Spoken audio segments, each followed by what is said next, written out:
السلام علیکم زه ایمالیار ساجد یم تاسو ته ښه راغلاست په دې هیله چې ټول روغ اوسئ د جاواسکرپټ د کلاس 28مه ویډیو ده او په دې ویډیو کې به موږ او تاسو کنفرم باکس باندې خبرې کوو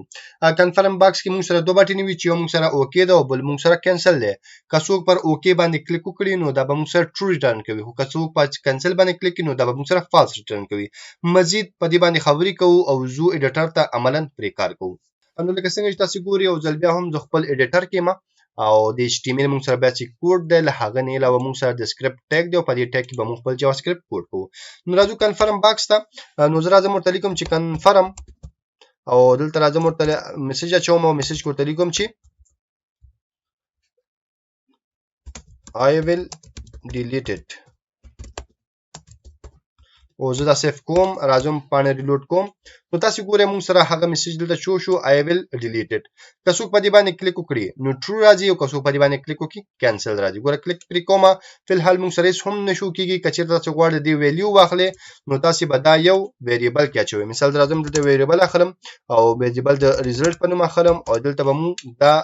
پورا فنکشن ورچو اوس له دې فنکشن چې څه جواب هم راځي هغه به موږ سره دلته ریزلټ کې راځي د دې د جواب کتلو لپاره زه راځم دلته او ورته وایم چې ډاکومنت ډاټ رائټ او دلته وایم چې ریزلټ کې هر څه راغله هغه موږ سره دلته ته شو کا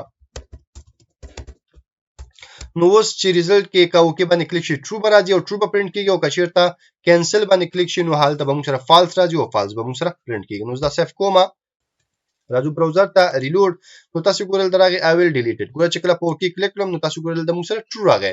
ټرو ولې راغی ځکه چې ما اوکې باندې کلیک کړو چې دا راشم ریلوډ او کینسل باندې کلیک کړم نو تاسو ګورئ موږ سره فالس راغی دا موږ د څه استعمالو دا موږ کنډیشنو کې استعمالو چې کله موږ یو کنډیشن لیکو ورته وایو چې کله هم دا کنډیشن ټرو شو نو موږ سره به دا شی پرینټ کیږي مثال زه یو ډیټا یو څوک راغلی زما ویب سټ نه یو ډیټا ډیلیټ کړي زه وایم چې کله هم دې دغه ډیټا ډیلیټ کړي نو تورته دغه میسج شو کوته وایي چې دا کله ډیلیټ شو بیرته نه راځي آیت غواړي دا ډیلیټ شي نو چې کله هغه اوکې باندې کلیک کو ډیلیټ کا چې کینسل باندې کلیک کو می ډیلیټ وا نو دغه یو کنډیشن لپاره موږ کول شو لدې څخه کار واخلو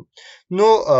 مختلف چې کله موږ مخکې لاړ شو عملاً پروجیکټ شروع کو کارونه شروع کړو نو دا بیا موږ استعمالو تاسو به په دې باندې پوه شئ فلحال دونه پوه شئ چې دا موږ سره کنفرم باکس دی په دې کې موږ یو میسج شو کو چې کله څوک په اوکې باندې کلیک کړي موږ سره ټرو ریټرن کیږي او چې کله په کینسل باندې کلیک کړو نو موږ سره به فالس ریټرن کیږي